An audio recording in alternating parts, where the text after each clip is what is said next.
முன்னாள் ஜனாதிபதி கோட்டாபயனுடைய செயலாளர் சுகீஸ்வர பண்டார போனார். அப்ப அந்த ஏரியாக்காரவங்க எல்லாம் என்ன செஞ்சாங்க, இன்னைக்கு வந்துட்டான்டாவே குழப்பத்தை உண்டு பண்ணனோட அந்த கிராமத்து நம்ம நம்ம ஏரியா பயல்கள்லாம் செட் ஆயிட்டாங்க. ஏரியா புடிய மாதிரிலாம் செட் ஆகி அப்படியே வந்து சாணியும் அழுகுல முட்டையும் தூக்கி அடி அடின்னு அடிச்சு, முன்னாள் ஜனாதிபதி அவர்களே புது வண்டியெல்லாம் வாங்கிட்டீங்க, வசதியா தான் இருக்கீங்க அப்படின்னு கேட்டோன்னு அவர் சொல்றாரு, ஓ புது வண்டி வாங்காம பழைய வண்டியா வாங்க, நான் புலனறுவைக்கு அடிக்கடி போயிட்டு வரணும், எங்க ஊர் அது, அதோட அரசாங்கம் வேற என் வண்டியெல்லாம் எடுத்துருச்சு, அப்ப புது வண்டி நான் எனக்கு கொண்டு வாங்கிக்கிட்டேன் அப்படின்னு அக்களா சொல்றாப்புல. இன்னொரு விஷயம் இருக்கணும், இப்ப நாட்டுல எல்லா இடம் பேசப்படுறது எதிர்கட்சிகள்ட மெயின் டாபிக் என்ன, occurs occurs occurs occurs occurs தான் ஒரே அக்கிங் தான் பேசிக்கிட்டு இருக்காங்க. இப்ப ஒரு கட்டத்துல சொல்லிட்டாங்க அக்கஸ் எல்லாம் இல்ல, இதுல உண்மையான அக்கர் ஜனாதிபதி அனுரகுமாரா அப்படின்னு ஜனாதிபதி பக்கம் திருப்பிடுறதுக்கான முயற்சியும் நடந்துகிட்டு இருக்கு. தேவையில்லாம என்ன நீ எங்கேயாவது நீ கோத்து விட்டு திரியற நீ திட்டம் மீண்டும் நாங்கள் ஆட்சியை கைப்பற்றுவோம் அதற்கான சொன்னதுக்கு நடக்கு ராஜபக்ச விசுவாசிகள் அந்த அமைச்சுகள் இருக்க அதிகாரிகள் ராஜபக்ச விசுவாசிகளா திரும்பவும் உருவெடுக்கிறாங்களா அப்படிங்கிற சந்தேகமும் இருக்கு.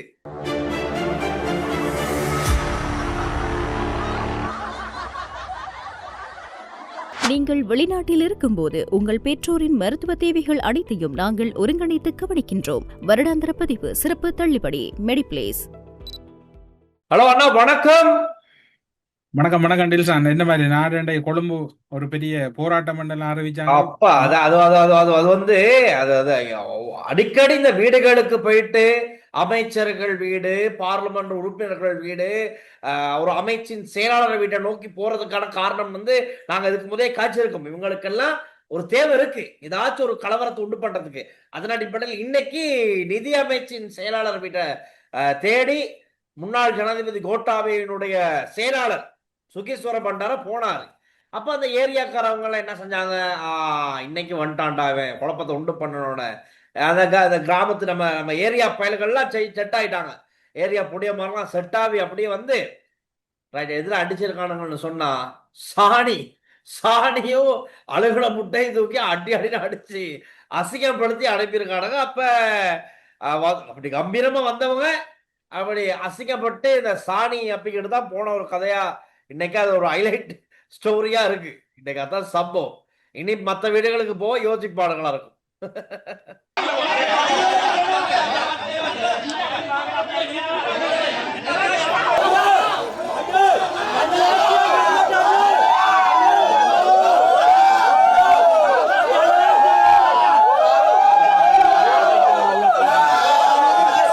சனம் வரையில தானே என்னை போராட்டத்துக்கு இல்லையா, பெரிய சனம் இல்ல, என்ன ஒரு 10 பேர் இருந்திருப்பாங்க, 10-15 பேர் தான்.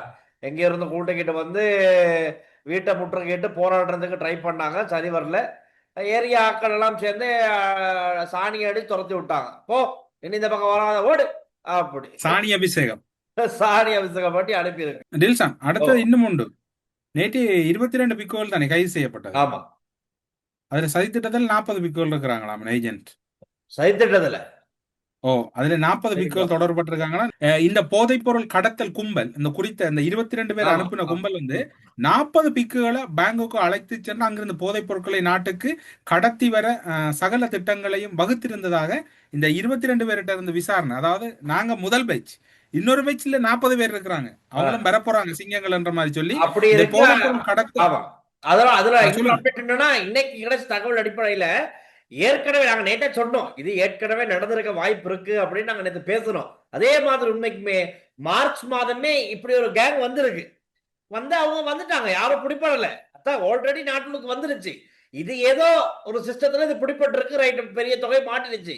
அதே மாதிரி அடுத்த மாசமும் ஒரு டீம் வரத்துக்கு இருந்திருக்கு, அது இனி அவ்வளவுதான், அது வராது தெரிஞ்சிருச்சு விஷயம். பணம் ஆல்ரெடி வந்திருக்காங்க, இதே மாதிரி சிஸ்டத்துல உள்ளுக்கு வந்திருக்காங்கன்னு ஒப்புக்கொள்றாங்க. அதே மாதிரி ஒரு வியாபாரி ஒருத்தர் இதுல சம்பந்தப்பட்டிருக்கதா சொல்லப்படுது. அந்த வியாபாரி தான் இந்த போதைப் பொருள் எல்லாம் பெறத்துக்கு தயாரா இருந்திருக்கதா ஒரு தகவல் இருக்கு. வரட்டும். பேங்காக்ல இருக்கக்கூடிய ஓனரும் ஒரு இலங்கையரா, அவர் தான் இலங்கையில் இருக்கக்கூடிய இந்த சப்ளை லைனை மெயின்டைன் பண்றாங்க. பாரிய போதைப் பொருள் கடத்தல் நடவடிக்கையில் இலங்கைக்கு பொறுப்பாளராக ஒரு பௌத்த பிக்கு செயற்படும். இலங்கையில மெயின் ஏஜென்ட் வந்து ஒரு பௌத்த துறவியா. சரி சரி சரி. அவர் கடவத்த ரன்முத்துவல பகுதியைச் சேர்ந்த மிகாரையைச் சேர்ந்தவரிடம் விசாரணைகள் தெரிய வந்துள்ளது. குறித்த சந்தேக நபர் சியம்பலாவை பகுதியில் வைத்து போலீசாரால் கைது செய்யப்பட்டுள்ளார். சில காலங்களுக்கு முன்னதாக இந்த பௌத்த பிக்கு மேலும் 12 பௌத்த பிக்குகளை பாங்காக் அனுப்பி போதைப் பொருள் கடத்தியதாக கூறப்படுது. அந்த பயணத்தில் இணைந்து கொண்ட 3 பௌத்த பிக்குகள் அண்மையில் கைதான பௌத்த பிக்குகள் குழுவில் அங்கம் வகிப்பதாக தெரிவிக்கப்படுகிறது. இவங்களோட மெயின் சப்ளை லைன் வந்து ஒரு பௌத்த பிக்கு தான். ஆமா ஆமா. அந்த காவிக்குள்ளால கடத்துற லேஸ் தானே, காவிய கண்டுகொள்ள இல்லாது தானே. அதனால இலகுவா அப்படியே எடுத்துக்கிட்டு வந்துட்டாங்க. ஆனா இவங்கள ஃபேஸ்புக் மூலமா ஒருங்கிணைச்சது, இவங்களெல்லாம் ஆர்கனைஸ் பண்ணி அந்த தாய்வான் டூரை அரேஞ்ச் பண்ணது எல்லாமே தேரர்கள் தான். பிரதானமான 3 தேரர்கள், அதுல பிரதானமானவங்களாம் இப்ப கைதாகிட்டாங்க. இன்னும் இத விசாரிச்சு பார்க்கும்போது தான் தெரிய வருது, ஒரு மாற்று மத வியாபாரி ஒருத்தர் இதுல சம்பந்தப்பட்டிருக்காரு. அவர் உடனடியாக கைது செய்யறதுக்கான நடவடிக்கைகள் எடுத்திருக்காங்க. ஆல்ரெடி ஒரு பெச்சு போன மாசம் வந்துட்டு நாட்டோளுக்கு வந்துருச்சு. இப்போ அவங்களும் தேடி விசாரணைகள் நடந்துகிட்டு இருக்கு. ஸோ இது நிப்பாட்டுப்படும் நினைக்கிறோம். பார்ப்போம், இனியும் ஸ்ட்ரிக்டானா சரி. தேரர்களை கண்டு வணக்கத்தை மட்டும் போடாம அந்த தேரர்கள் உடுத்திக்கிட்டு வர காவியுடைக்குள்ள என்னென்ன விஷயத்த மறைச்சுக்கிட்டு வராங்க அப்படிங்கிறதையும் நிச்சயம் பார்க்கணும். தேரர்கள் மாத்திரமல்ல, மற்ற ஏனைய சர்வ மத இருக்கா எம்பி என்ற போர்வையில் ஒரு ஆள் தங்கம் கடத்தினார். அப்ப அதெல்லாம் எவ்வளவு பெரிய விஷயம். கடந்த அரசாங்கத்துல ஒரு கடத்தப்பட்டு பிடிபட்ட புத்தளம் மாவட்டம். இன்னொரு விஷயம் தான் இன்னைக்கு கொஞ்சம் திரும்ப ஹைலைட்டா பேசப்படுது. இப்போ ஆல்ரெடி திரைசேரியில $2.5 மில்லியன் அமெரிக்கன் அக்கஸால திருடப்பட்டதா சொல்லப்பட்டுதான் இன்னைக்கு நடந்த ப்ரொடெஸ்ட் கூட இது சம்பந்தமா தானே. திரைசேரியின் இப்படி பணம் காணாம போயிருக்கு, மக்கள் பணம் காணாம போயிருக்கு. இதுக்கு வந்து நிதியமைச்சின் செயலாளர் பொறுப்பு கூறணும் அப்படின்னு தானே இன்னைக்கு அவரோட வீடை முற்றுகையிட்டு போராட்டம் நடந்துச்சு. ஆனா இன்னைக்கு அமைச்சரவை தீர்மானங்கள் அறிவிக்கின்ற ஊடக சந்திப்புல அமைச்சர் நளின் ஜாதிஸ் ஒரு மிக முக்கியமான விஷயத்த சொல்றாரு. என்ன சொல்றாருன்னா, இது யாருக்கும் தெரிஞ்சிருக்க வாய்ப்பில்லை, தெரியவும் தெரியாது, இவரா வாயில சொல்லிட்டாரு. எப்படின்னா, $2.5 மில்லியன் அமெரிக்கன் காணாம போன சம்பந்தம் விசாரணைகள் நடந்துகிட்டு இருக்கு. ஆனா அதே மாதிரி இன்னொரு விஷயம் சொல்லணும்னு சொன்னா, யுஎஸ் போஸ்ட் சர்வீஸுக்கு அனுப்புன, இலங்கையில இருந்து அனுப்புன US 6 லட்சம் அமெரிக்கன் காணாம போயிருச்சான். 2வது திருட்டு. அதை வந்து இவர் ஒத்துக்கிறார். இவர் சொல்றார், இவரத்தான் சொன்னார் அந்த விஷயத்த. யாரும் வெளியாட்கள், எதிர்கட்சி யாரும் கண்டுபிடிக்கல. இன்னைக்கு ஊடக சந்திப்புல நளின் ஜாதிஸே சொல்றாரு, இப்படி ஒரு விஷயமும் நடந்திருக்கு. இது சம்பந்தமாக விசாரணைகள் உள்ளக ரீதியா, அதாவது திணைக்கள மட்டத்துல வந்து விசாரணைகள் நடக்குது. இது எல்லாமே நாங்க கேபினட் அமைச்சரவை தீர்மானங்கள் அறிவிக்கின்ற இடத்துல பேச மாட்டோம். அமைச்சரவையில வந்து இதை கூடி பேச மாட்டோம். ஆனா 2.5 plus 6 மொத்தம் 8.5 அமெரிக்கன் மில்லியன் டாலர். இது ஜஸ்ட் அமெரிக்கன் டாலர்ல 6 lakhs, 6 லட்சம் அமெரிக்க டாலர்கள் US போஸ்ட் சர்வீஸ்க்கு அனுப்புனது இன்னும் அங்கிட்ட கிடைச்சில்ல. அப்ப இடையில ஏதோ தில்லாலங்கடி மஜா வேலை நடந்திருக்கு. இப்ப இதுக்கு இவங்க தலையில கை வச்சுக்கிட்டு யோசிக்கிறாங்க, இது என்னடா அனுப்புறோம் அனுப்புறோம், ஆனா அது சம்மந்தப்பட்டவங்களுக்கு போய் சேராம இடையில கே போயிருது. அதான் பிரச்சனை. இப்ப இது ஏன் ஒரு சைபர் செக்யூரிட்டி சிஸ்டம் இல்லையா, இல்ல இவங்க சரியான இடத்துக்கு போடுறாங்க இல்லையா? அதோட இந்த $2.5 மில்லியன் அமெரிக்கன் சம்பந்தமா 5 அதிகாரிகளுக்கு வந்து வெளிநாட்டு பயணத்தடை விதிக்கப்பட்டிருக்கு. சிஐடி அதிகாரிகள் விசாரணை ஆரம்பிச்சுட்டாங்க. அந்த 5 அதிகாரிகள் மேல கொஞ்சம் சந்தேகம் இருக்காம். பாப்போம், நீ விசாரணையில தானே அந்த 5 அதிகாரிகள் என்னென்ன தில்லாலங்கடி வேலை பண்ணாங்களா, இல்ல அவரை யாராச்சும் பண்ண சொன்னாங்களா, பின்னணியில யார் இருக்குது அப்படிங்கிற உண்மைகள் விசாரணைகள்ல வெளிவரும். அதற்கு கொஞ்சம் வெயிட் பண்ணதான் வரும். ஆனா இன்னைக்கு திரைசேரி பணம் காணாமல் போனதை அரசியல் பார்வையில் பார்க்க முடியாது என்று சொல்லி ஹர்ஷடி சில்வா சொல்லி இருக்கிறார். මේක දේශපාලන කෝණයකින් බලන්න බෑ. සමහර දේවල් තියෙනවා කිසිසේත්ම එහෙම බලන්න බෑ. මෙතන තියෙන්නේ රටේ විශ්වාසනීයත්වය පිළිබඳව ප්‍රශ්නයක්. ඒතකොට 148න් පාර්ලිමේන්තුවේ බලය ක්‍රියාත්මක වෙන්නේ මේ කමිටුව හරහා. එතෙන්දී මුදල් කමිටුවට මේක තියෙන අතිශයින්ම වැදගත් වගකීමක්. ඒක සිද්ධ විය යුතුමයි. ඉතින් මුදල් කමිටුව ඉස්සරහට මුදල් ලේකම්තුමා පැමිණිය යුතුමයි කියන එක තමයි மகே தடி மாத்து. அரசடி செல்வா சொல்றாரு, இப்ப இது வந்து அரசியல் கண்ணோட்டத்துல இது எல்லாத்தையும் பார்க்க முடியாது. இது கொஞ்சம் உள்ளார்ந்த விஷயங்கள் இருக்கு. நாங்க அது சம்பந்தமா பார்ப்போம். எதுவும் எனக்கு பிரச்சனை இருந்தா இதுல நான் ஜனாதிபதியை தொடர்பு கொள்றது எனக்கு எந்த பிரச்சனையும் இல்லை. அவர் தொடர்பு கொண்டு இது சம்பந்தமா நாங்க பேசுவோம் அப்படின்னு நேற்றைக்கு முன்தினம் சொல்லியிருக்காரு. ஆனா இன்னைக்கு பாராளுமன்ற நிதிக்குழுவிற்கு நிதியமைச்சின் செயலாளர் வருகை தர வேண்டும் அப்படின்னு அரசடி செல்வா சொல்லியிருக்காரு. ரைட். அர்ச்சனா சூரிய பெருமை பார்லிமெண்ட் நிதிக்குழுவிற்கு வருகை தர வேண்டும், கோப் கமிட்டிக்கு வருகை தர வேண்டும், அவர்கிட்ட கொஞ்சம் கேள்விகள் கேட்கறதுக்கு விசாரணை நடத்த வேண்டியிருக்கு. வந்தார்னு சொன்னா இதை இலகுவா நாங்க செஞ்சுக்கிட்டு போகலாம் அப்படின்னு அர்சடி சில்வா இன்னைக்கு பார்லிமெண்ட்ல இருந்து வெளியே வரும்போது சொல்லியிருக்காரு. அதே மாதிரி முன்னாள் ஜனாதிபதி மைத்திரிபால சிறிசேன இன்னைக்கு லஞ்ச ஊழல் ஒழிப்பு ஆணைக்குழுவுக்கு வந்திருக்கிறாரு. இந்த உமாயோயா திட்டத்துக்கு வழங்கப்பட்ட பணம் தொடர்பா இவர்கிட்ட ஒரு ஸ்டேட்மெண்ட் எடுக்கிறதுக்கு வர சொல்லியிருக்காங்க. மனுஷன் வந்திருக்கு. என்னன்னா இந்த முறை கொஞ்சம் ஹை ரேஞ்சில ஒரு புது கார்ல வந்திருக்காரு, ஒரு புது வண்டி. அப்ப ரிப்போர்ட்டர்ஸ் கேட்கிறாங்க, முன்னாள் ஜனாதிபதி அவர்களே புது வண்டியெல்லாம் வாங்கிட்டீங்க, வசதியா தான் இருக்கீங்க அப்படின்னு கேட்டோன்னு அவர் சொல்றாரு, புது வண்டி வாங்காம பழைய வண்டியா வாங்க, நான் பொலனறுவைக்கு அடிக்கடி போயிட்டு வரணும், எங்க ஊர் அது, நான் பொலனறுவைக்கு போயிட்டு வரணும்னா பழைய வண்டி எடுத்ததையா, புது வண்டி தான் எடுக்கணும், அதோட அரசாங்கம் வேற என் வண்டியெல்லாம் எடுத்துருச்சு, அப்ப புது வண்டி நான் எனக்கு கொண்டு வாங்கிக்கிட்டேன் அப்படின்னு அக்களா சொல்றாப்புல முன்னாள் ஜனாதிபதி மைத்திரிபால சிறிசேன. இன்னொரு விஷயம் இருக்கா, இப்ப நாட்டுல எல்லா இடம் பேசப்படுறது எதிர்கட்சிகளோட மெயின் டாபிக் என்ன, அக்கஸ் அக்கஸ் அக்கஸ் அக்கஸ் அக்கஸ்ன்னு தான் ஒரே ஹேக்கிங் தான் பேசிக்கிட்டு இருக்காங்க. இப்ப ஒரு கட்டத்துல சொல்லிட்டாங்க அக்கஸ் எல்லாம் இல்ல, இதுல உண்மையான அக்கர் ஜனாதிபதி அனுரகுமாரா அப்படின்னு ஜனாதிபதி பக்கம் திருப்பிடுறதுக்கான முயற்சியும் நடந்துகிட்டு இருக்கு. தேவையில்லாம என்ன நீ எங்கேயாவது நீ கோத்து விட்டு திரியற நீ.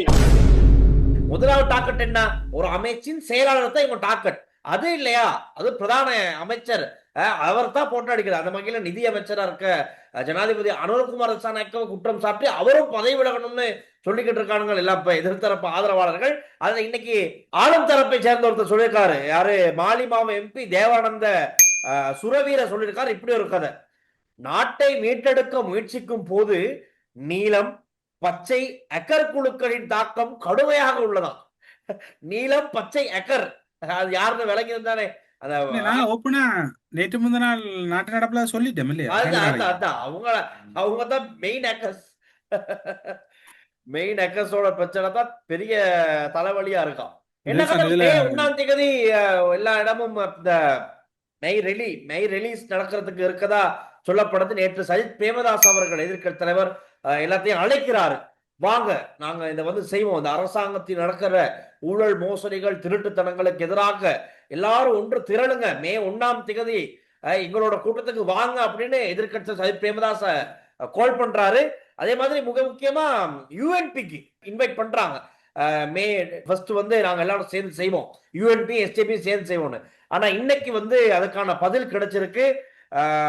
யூஎன்பி சார்பா தலத்தை அத்துக்கோர்ல அவங்க ஒரு ஸ்டேட்மெண்ட் கொடுத்துட்டாங்க, சாரி மிஸ்டர் சஜித் பிரேமதாஸ் அவர்களே, எங்களால இதுல கலந்து கொள்ள முடியாது, ஏன்னா மே 1ஆம் தேதி போயா அடுத்த போயா தினம் வரத்தானே, அதனால நாங்க வந்து மேடே ரேலி செய்யறது ஐடியா இல்லை, அதுக்கு பதிலாக நாங்க வந்து புண்ணிய கடமைகள் ஈடுபடுறதுக்கு இருக்கோம், அவங்களோட ஒரு என்ன ஒரு தன்சல் ஒன்றும் அன்னைக்கு கொடுக்கறதுக்கு தயாராகிட்டு இருக்காங்க யூஎன்பி ஆக்கள் மாளிகாவத்தையில. அப்ப அந்த வேலைகள் இருக்கனால இவங்களும் மேடே ரேலிக்கு போறதுக்கு தயாரா இல்லைன்னு சொல்லிட்டாங்க. அப்ப சஜித் பிரேமதாஸ் எஸ்ஜேபி கட்சியினர் மட்டும்தான் பஞ்சிகாவத்தையில அவங்களோட மேடே ரேலியை செய்ய போறாங்க, அது ஒண்ணுதான் இருக்கு, ஏனைய கட்சிகள் யாருமே இல்ல. ஆனா என்பிபி அந்தந்த மாவட்டங்கள்ல அவங்க மெய்தின கூட்டங்கள் நடத்துறதுக்கு திட்டமிட்டு கிட்டத்தட்ட சொல்ல போனா டில்சான் அந்த இணைவன்றது வந்து சுஜீவ சேனசிங்க சொன்ன மாதிரி அசாத்தியமா தான் போய் கொண்டிருக்கு. ஆமா ஆமா ஆமா, அதனால இப்போதைக்கு இல்ல, கொஞ்சம் காலம் தாமதமாகவும் இணைகிறது, மேடையில இணையல. இன்னொரு விடயம் இருக்கு டில்சான், ஈழத் தமிழர்களிடையேயும் ஈழத் அரசியல்லையும் ஈழப் போராட்டத்திலையும் தவிர்க்க முடியாத ஒரு குரலா இருந்தது தேனிசை செல்லப்பா என்கின்ற ஒரு மிகவும் ஒரு வசீகரமான ஒரு புரட்சி பாடகர் தான் அவர். ஈழத்தின் தேனிசை செல்லப்பா ஈழத்து பாடகர், புரட்சி பாடகர் என்று அவர் இயற்கை எழுதியிருக்கின்றார்.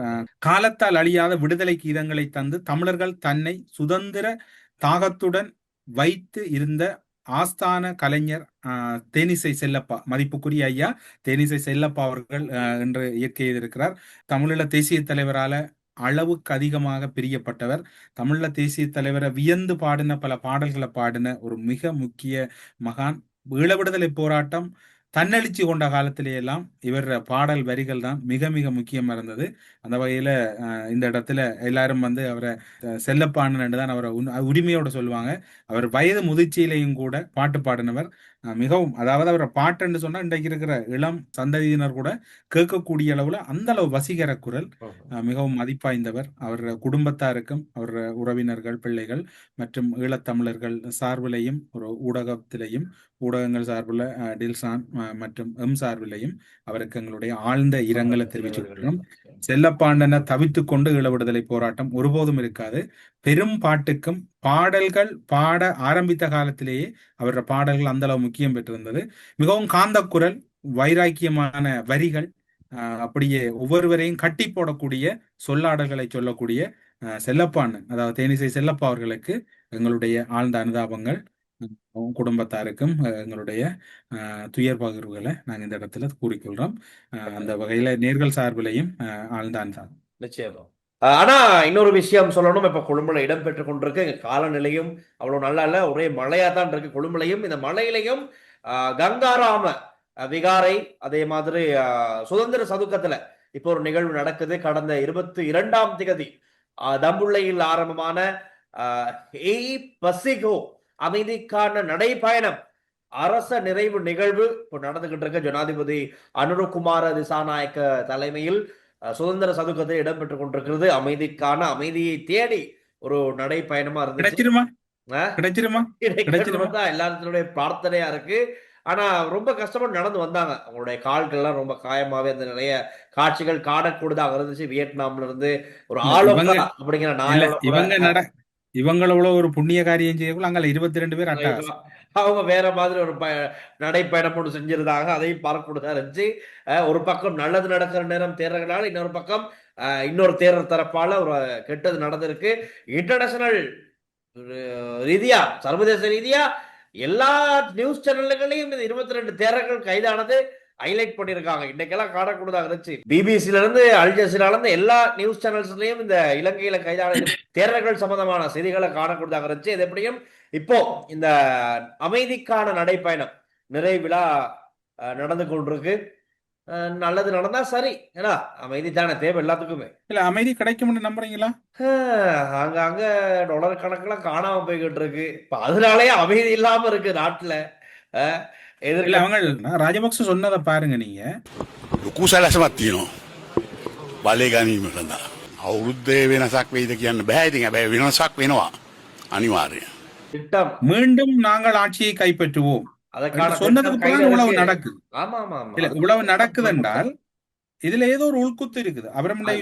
திட்டமோ தெரியாது அப்படிங்கிற சந்தேகமும் இருக்கு. என்பிபி எம்பி சொல்லிக்கான சிவப்பு பச்சை எல்லாம் கலர் இதுகளும் சில இருக்கலாம். ராஜபக்ச சொன்னதுக்கு பிறகு முழுதும் வெளியில வருது.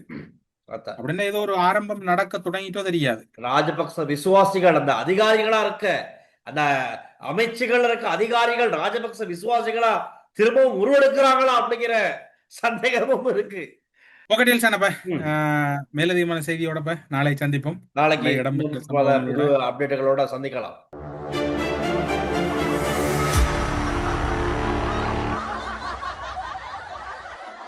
நீங்கள் வெளிநாட்டில் இருக்கும்போது உங்கள் பெற்றோரின் மருத்துவ தேவைகள் அனைத்தையும் நாங்கள் ஒருங்கிணைத்து கவனிக்கின்றோம். வருடாந்திர பதிவு சிறப்பு தள்ளுபடி மெடிப்ளேஸ்.